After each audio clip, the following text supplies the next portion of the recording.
How's your squad look for Monday? Yeah, okay. One or two knocks and niggles, one or two doubts. Scott Boyd will be out for a number of weeks. He's picked up a knee injury. Alex Bruce is back training, so that's like one centre half out, one centre half in. Malumbu, Tishbola both got knocks. Hopefully that one of them will make it. And that's about it.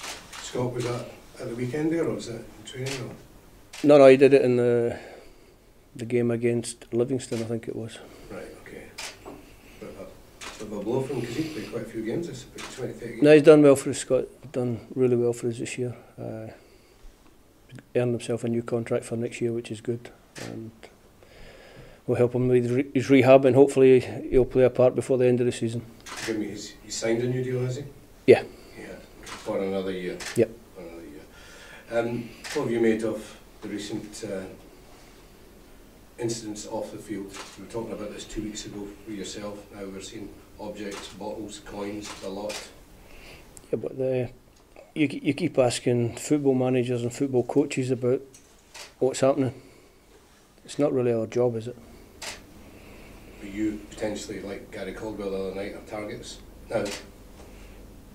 Yeah, but it's not our job. We can't do anything about it. It's not in our hands.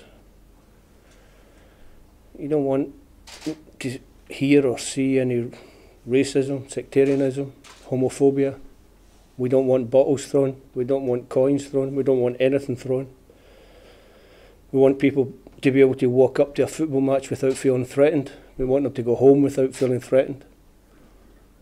But we can't do anything about it. You keep asking the football managers, but it's not our job.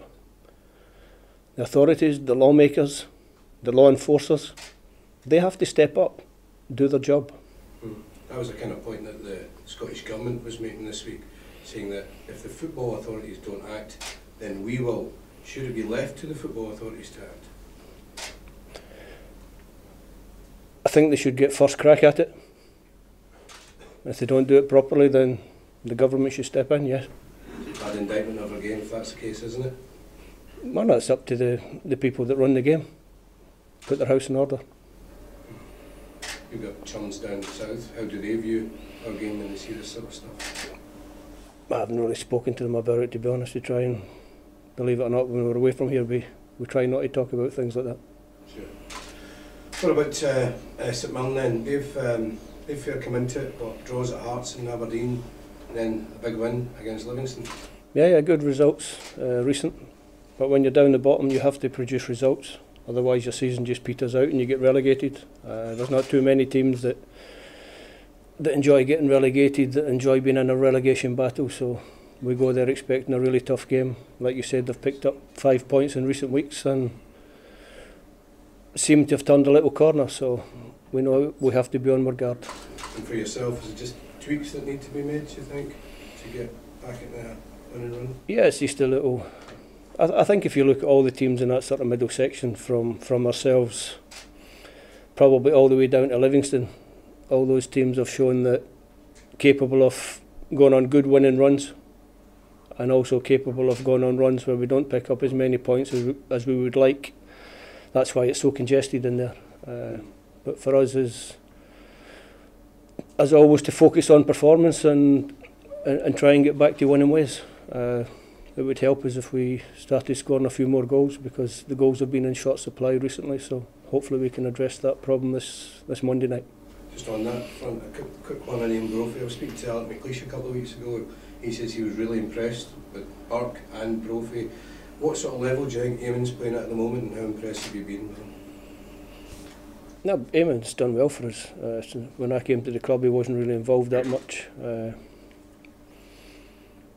He's worked hard on his game, he's got better, he's improved, and he's still got a lot of work to do.